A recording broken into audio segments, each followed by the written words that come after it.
Welcome to the Remembering a Life podcast. I'm your host, Holly Ignatowski, and today we're talking with Christie Whitaker, a funeral director at Whitaker Funeral Home in Newberry, South Carolina. Christie was one of many funeral professionals who volunteered their time in New York City following the terrorist attacks on 9/11. Welcome, Christie, and thank you for joining me today. Thank you. It's my pleasure. Tell us about the morning of September 11th, 2001, Christie. How did your day begin? My day began with a very pleasant morning, or a very pleasant few hours early in the morning, and then a phone call. And my day changed drastically after a few hours. That a day and a change that I will never forget. When did you first learn that the World Trade Center had been hit by the first plane? I believe it was approximately 9 a.m. in the morning, and I actually was having a leisure morning in my hotel room and got a phone call. And I actually believed it to be a test call because of some training I had been a part of earlier in the month, and could not believe what they were telling me. Trying to get the television set on, and finally realized that I was not being challenged with a test call. I was actually experiencing the reality of what we had been practicing. So it was a different day from that point on. Tell us about the rest of that day, the events that led up to you traveling to New York, when you found out you were going, what that trip was like. Day unfolded slowly and rapidly. It's difficult to describe all of the events that happened. I had to wait until the support team could make all of the necessary arrangements for us to be able to get in. And so many of our team members were in different parts of the country. So finally, about, I would say 7 o'clock that evening, I was called and told to meet a support team coming up from Washington at the airport and help bring cars into the city because we would be needing transportation. And, of course, needless to say, nothing was available in the area for us to be able to secure at that particular time, or who knew what was available. And, of course, as we went through the day, listening to all of the people who were there in the hotel and everyone trying to get information and wondering what was going on, it was one of those, I don't even know that I have a word to describe exactly the feelings of everyone, because the disbelief of what everyone was hearing was just overwhelming for all of us. Then, of course, meeting the support team, and we each drove a car. So we drove like 10 cars into New York that evening, that night. So each of us were in a separate car. And I can remember riding up that highway, nothing happening, we were the only cars on the highway, total darkness, and just wondering, what am I driving into? What is going to be this sight that I see when I get there?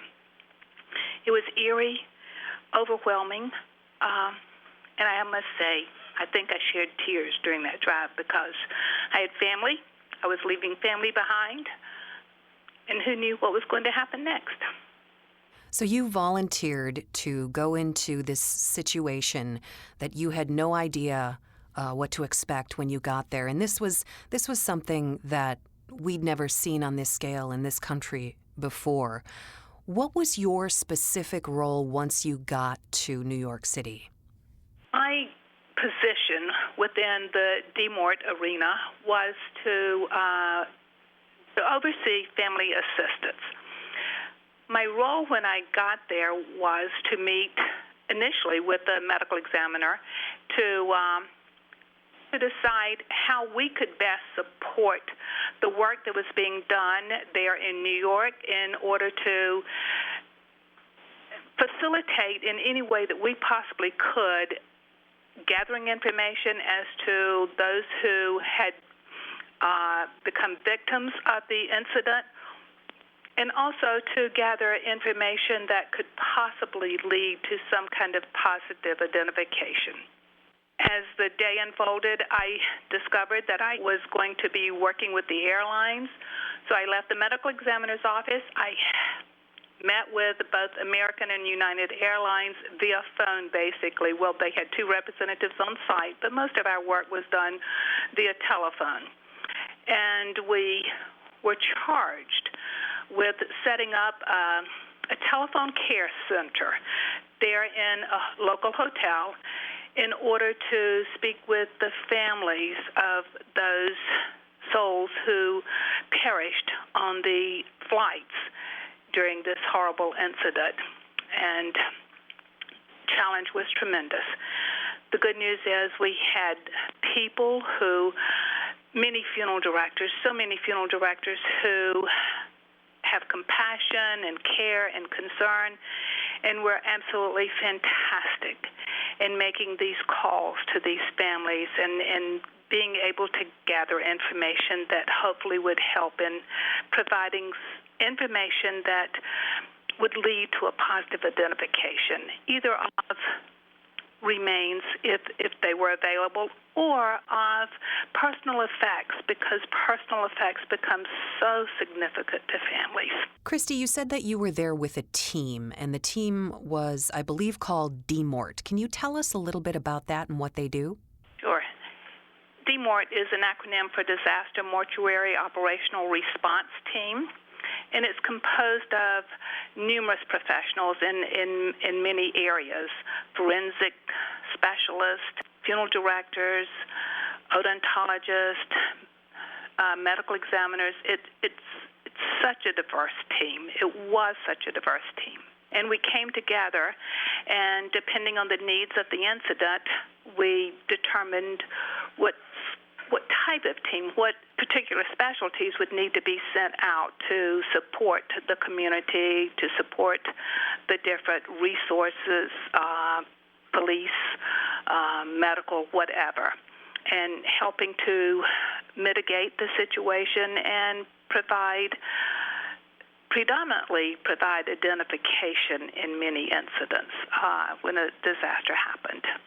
And how long was there a funeral director's presence in New York after the attacks? Following the attacks, even as DMORT personnel began to have less numbers present, local funeral directors from across this country through NFDA volunteered to go in and support all of the efforts that were being done there. So it was months that funeral directors had a presence in New York City, many months. Can you describe what you experienced when you first came upon Ground Zero? My initial reaction was speechless. I could not comprehend standing in Ground Zero and looking around me, because it was as if I had been transported into some movie scene, and this couldn't be a reality, because in this country we didn't have realities of that nature. I just could not, I couldn't even absorb the emotions at that particular time, because the reality was overwhelming at the moment. It didn't take me long to realize that it was real, that I was standing at Ground Zero, and the emotions did come. And I must say that when I went there each evening to just ascertain what supplies we may need, how the people who were working there that were a member of my team, making sure that they were all still okay, the tears would flow. I would return to my hotel in the wee hours of the morning, I would sit in the middle of my bed and I would weep as I read cards that friends were sending to the hotel to support me. So the moment of unbelief quickly became days and weeks of reality. And as you said, this was overwhelming. The whole nation was grieving. We were in shock. And you were there to help these families get through this terrible, terrible tragedy. Even for someone who deals with grief on a daily basis like yourself, where did your strength come from? Who was there for you? Well, I had support team members, and we had become a family. We truly became family in the greatest of ways. I had 2 New York police individuals, NYPDs, who drove me each day. One would drive me during the morning into the afternoon, and the other one would pick me up from whatever location and drive me from the afternoon until the wee hours of the morning. Those 2 young men were my confidant, my everything. They meant the world to me because it was just the 2 of us in those cars, and I could actually talk about what I was feeling. I had support from my family, and my family had people sending cards, as I said earlier, and just knowing that they were making sure that anything that could be a support to me was being done, and I knew they had a lot of prayers going on for me as well. So as you look back on your experiences 20 years ago, what are the memories that have stayed with you the most? Are there families that you still think about today? Yes, there are.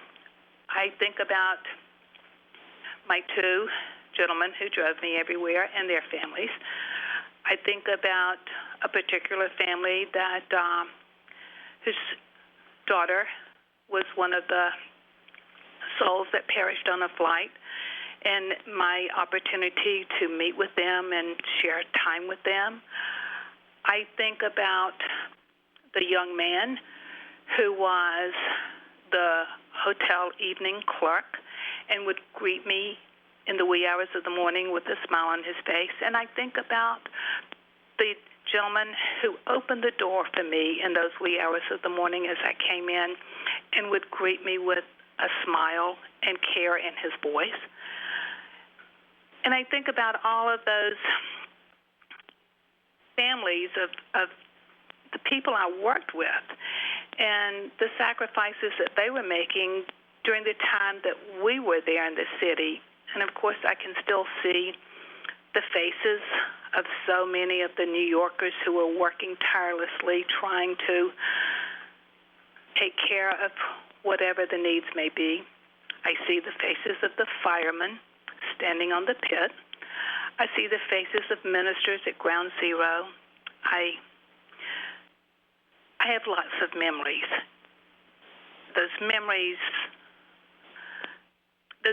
are special memories at this point. And you know, I've never wanted to go back to Ground Zero. I've not been back into New York since I left. And I don't really have a desire to go back at this point, and I'm not sure why. It feels that way, but that's who I am today. How did this change you as a person, Christie? I think perhaps it made me appreciate family more than I ever had before. It also made me recognize the reality of how precious life is and how it can change so drastically in such horrible ways. And it was something, perhaps my easy life was something I had always taken for granted, and this was a reality that we are gifted. We are so blessed and gifted with all that we have, but it doesn't mean it's always going to be easy and that the gift's always going to be the same, and anything can happen at any time, not anticipating it to be of this magnitude or of this horrible nature. But it certainly makes me appreciate the life that I have each day.